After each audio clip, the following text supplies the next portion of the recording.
MLA Madhavaram కృష్ణారావుకు PSC chairman Arekapudi Gandhi సవాల్ విసిరారు. 2009 నుంచి ఇద్దరి ఆస్తులపై విచారణకు సిద్ధమా అని ప్రశ్నించారు. ఆస్తులపై సిట్టింగ్ జడ్జి లేదా ఈడీ విచారణకు సిద్ధమని అరకపూడి స్పష్టం చేశారు. సర్వే నంబర్ 307లో తన కుటుంబ సభ్యులు మరో 9 మంది కలిసి కొనుగోలు చేశామని, ఆ భూమిపై ఎమ్మెల్యే మాధవరం ఆరోపణలు అవాస్తవమని తెలిపారు.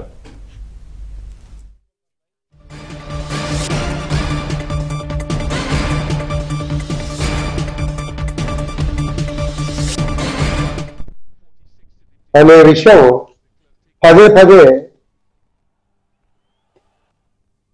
కొంతమంది శాసనసభ్యులు చెప్పడం ఓర్వలేక జీర్ణించుకోలేక చెప్పడంతో కేటీఆర్ గారు కూడా అదే మాట్లాడారు. అది తప్పు. 11 ఎకరాలు అక్కడ ఉన్నమాట వాస్తవం, పట్టా భూమి.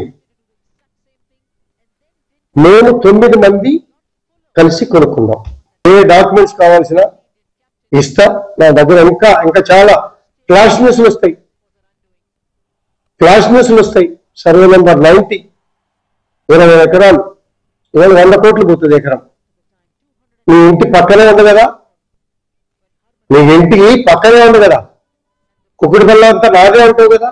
కానీ ఎంక్వైరీ కానీ కోర్టులో అగెనిస్ట్ పార్టీ ఆర్డర్స్ తీసుకొని గడుపుతున్నావే. అదే లాయర్ హైడ్రా కమిషనర్ దగ్గర తీసుకెళ్ళావే. అపోజిషన్ వాళ్ళు కూడా హైకోర్టుకి కనీసం అటెండ్ కానీ కూడా చేశారే. ఆరోపణలు చేయటం మూలాన మీకు వచ్చిన ఆరోపణ ఏంటి? వాస్తవాలు తెలుసుకోండి. జమ్ము ధైర్యం ఉందా నీకు?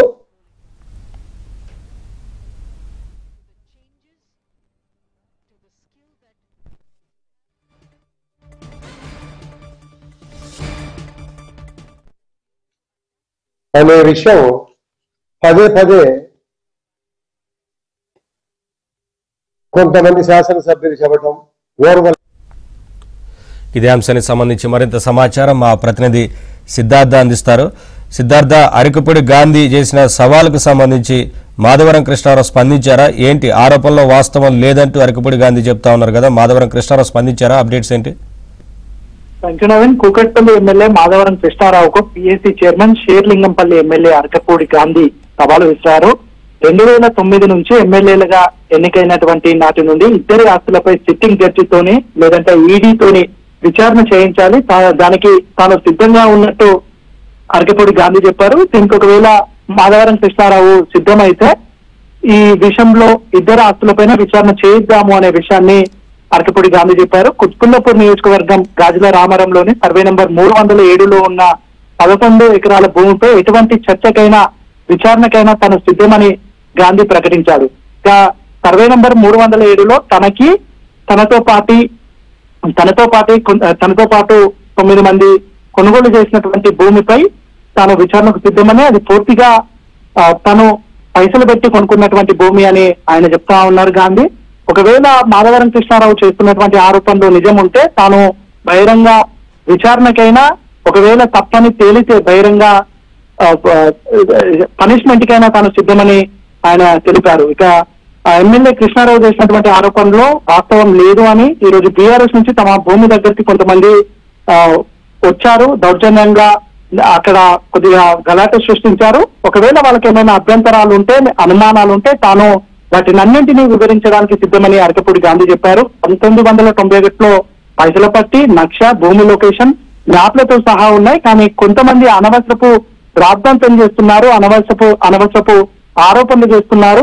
దీనిపై తాను వివరించడానికి, వాళ్ళు చేస్తున్నటువంటి ఆరోపణలకు సమాధానం చెప్పడానికి తాను సిద్ధమని అరకపూడి గాంధీ చెప్పారు. ఒక వ్యాపారవేత్తగా తాను 1991లో కొన్నటువంటి ల్యాండ్ ను హోల్డ్ చేసుకోవడంలో తప్పేమీ లేదని, ఈ విషయాలన్నింటినీ ఎమ్మెల్యే అఫిడవిట్ లో కూడా తాను చూపించినట్లు అరకపూడి గాంధీ చెప్తా ఉన్నారు. పిచ్చి ఆరోపణలు చేస్తే బీఆర్ఎస్ కు చెందినటువంటి ఎమ్మెల్యేలు ఎవరైతే ఆయన పైన తప్పుడు ఆరోపణలు చేస్తున్నారో వాళ్ళపైన సివియర్ యాక్షన్ తీసుకుంటానని అరకపూడి గాంధీ చెప్తా ఉన్నారు. ఇటు మాధవరం కృష్ణారావు మరికొంతమంది బీఆర్ఎస్ ఎమ్మెల్యేలను, బీఆర్ఎస్ నాయకులను మిస్గైడ్ చేస్తున్నారనే విషయాన్ని కూడా అరకపూడి గాంధీ చెప్తా ఉన్నారు. ఇక నియోజకవర్గంలో తన గురించి అడిగినా, కూకట్పల్లిలో మాధవరం కృష్ణారావు గురించి అడిగినా, ఎవరిని ప్రజల్ని అడిగితే వాస్తవ విషయాలు తెలుస్తాయనే విషయాన్ని కూడా అరకపూడి గాంధీ చెప్పారు. ఇక హైడ్రాకి సంబంధించినటువంటి విషయాలపైన కూడా అరకపూడి గాంధీ మాట్లాడారు. హైడ్రా అనేది మంచిది, పేద ప్రజల పొట్ట కొట్టడం తప్పు.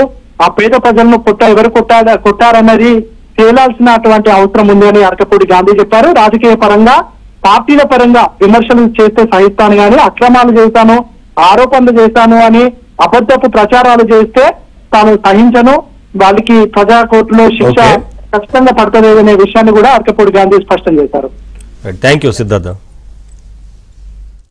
అనే విషయం పదే పదే కొంతమంది శాసనసభ్యులు చెప్పడం ఓర్వలేక జీర్ణించుకోలేక చెప్పడంతో కేటీఆర్ గారు కూడా అదే మాట్లాడారు. అది తప్పు. 11 ఎకరాలు అక్కడ ఉన్న మాట వాస్తవం, పట్టా భూమి. మేము 9 మంది కలిసి కొనుక్కున్నాం. ఏ డాక్యుమెంట్స్ కావాల్సిన ఇస్తా. నా దగ్గర ఇంకా చాలా ఫ్లాష్ న్యూస్లు వస్తాయి. సర్వే నెంబర్ 90, 20 ఎకరాలు, ఇవాళ 100 కోట్లు పోతుంది ఎకరం. మీ ఇంటి పక్కనే ఉంది కదా, కుక్కడి వల్ల అంతా నాదే అంటావు కదా. కానీ ఎంక్వైరీ కానీ కోర్టులో అగెనిస్ట్ పార్టీ ఆర్డర్స్ తీసుకొని గడుపుతున్నావే. అదే లాయర్ హైడ్రా కమిషనర్ దగ్గర తీసుకెళ్ళావే. అపోజిషన్ వాళ్ళు కూడా హైకోర్టుకి కనీసం అటెండ్ కానీ కూడా చేశారే. ఆరోపణలు చేయటం మూలాన మీకు ఇచ్చిన ఆరోపణ ఏంటి? వాస్తవాలు తెలుసుకోండి. దమ్ము ధైర్యం ఉందా నీకు? ఉందా? రండి బహిరంగ చర్చకు, డాక్యుమెంట్ వెరిఫికేషన్ మీడియా సమక్షంలో మీ ఇష్టం వచ్చిన లీగాలిటీ వాళ్ళకి తెచ్చుకో. దానికి సిద్ధంగా